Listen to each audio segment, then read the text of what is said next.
ID கம்பெனில வேலையை விட்டு தூக்கணும்னா என்னங்க பண்ணா? இல்ல அதேதான் இவங்களுக்கு ஈக்குவேட் ஆகுது பாத்தீங்களா? ஐடி ஊழியர்களும் தூய்மை பணியாளர்களும் ஒரே மாதிரி தான் வந்து அதேதான் கார்ப்பரேட் அப்படிதான் எல்லாருமே. அவனை பொறுத்த வரைக்கும் மனுஷங்கிறது ஒரு ரிசோர்ஸ். அவன் ஹியூமன் ரிசோர்ஸ் சொல்றானே, இதை விட ஒரு அயோக்கியத்தன உலகத்துல எதா இருக்கா? ஹியூமன்ஸ் ரிசோர்ஸா? அவனோட பார்வையில கேட்டில் மாதிரி. Human is a resource. எப்படி ஒரு கேட்டில் ரிசோர்ஸோ, எப்படி ஒரு கல்லு மண் ரிசோர்ஸோ, அது மாதிரி ஹியூமன் இஸ் எ ரிசோர்ஸ் அவனை பொறுத்த வரைக்கும். அந்த ரிசோர்ஸுக்கு வந்து உணர்வு இருக்கக்கூடாது, அந்த ரிசோர்ஸுக்கு வந்து செக்யூரிட்டி இருக்கக்கூடாது. வேலை செய்யற வரைக்கும் அதுக்கு சம்பளம். அது வேலை செய்யலை அப்படின்னா சம்பளம் இல்லை, எந்த உத்தரவாதமும் கிடையாது. உன் டியூட்டியில் இறந்துட்டா போயிட்டீங்கன்னா அது இல்லைன்னு சொல்றது தான் அவன் 10 பேர் யோசிப்பான். டியூட்டியில் சாவலைன்னு சொல்றதுக்கு 10 பேர் யோசிப்பான். அவன் மேலே ஃபால்ட்டை தூக்கி போடுறதுக்கு ஒரு 1000 தடவை யோசிப்பான். அவன் ஏன் அவனுக்கு நஷ்டம் கொடுக்கணும்? அவன் ஏன் அவனை பார்த்துக்கணுமா? அவனுக்கு என்ன? அவன் பிஸ்னஸ் மேனுங்க,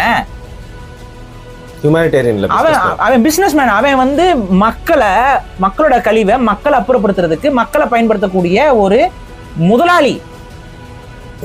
இப்ப கவர்மெண்ட் என்ன நினைக்கும்? ஒரு மனித கழிவை மனிதன் அள்ளக்கூடாது, அது வந்து ஒரு பேர் அவலம். அந்த அவலத்தை மாத்துறதுக்கு நம்ம ரோபோட்ஸை கொண்டு வருவோம், அதுக்கு இவ்வளவு கோடி ஆகுது, இதுக்கு அதுக்கான ரிசர்ச்சை வந்து கொண்டு வரதுக்கு இவ்வளவு லட்சங்கள் செலவாகும், இவ்வளோ பேர் அதுக்கு ஒர்க் செய்யணும், ப்ராக்டிகல் டிஃபிகல்ட்டி இருக்கு. இதெல்லாத்தையும் மீறி அரசாங்கம் அதில் இன்வெஸ்ட்மெண்ட் பண்ணணும். பண்ணி இருந்துச்சு. நீங்க ஞாபகம் இருக்கா? ஒரு சில ரோபோட்ஸ்க்குலாம் கவர்மெண்ட் வந்து காசு கொடுத்து பண்ணியிருந்தாங்க. பிரைவேட் அதை வாங்கி யூஸ் பண்ண அவனுக்கு தலையிலுத்தா? அதை விட கம்மியான வேலையில மனுஷன் வேலைக்கு வரானா அவனை மனுஷனை தானே போட்டு வேலைக்கு வாங்குவான். புரியுதுங்களா சொல்றது?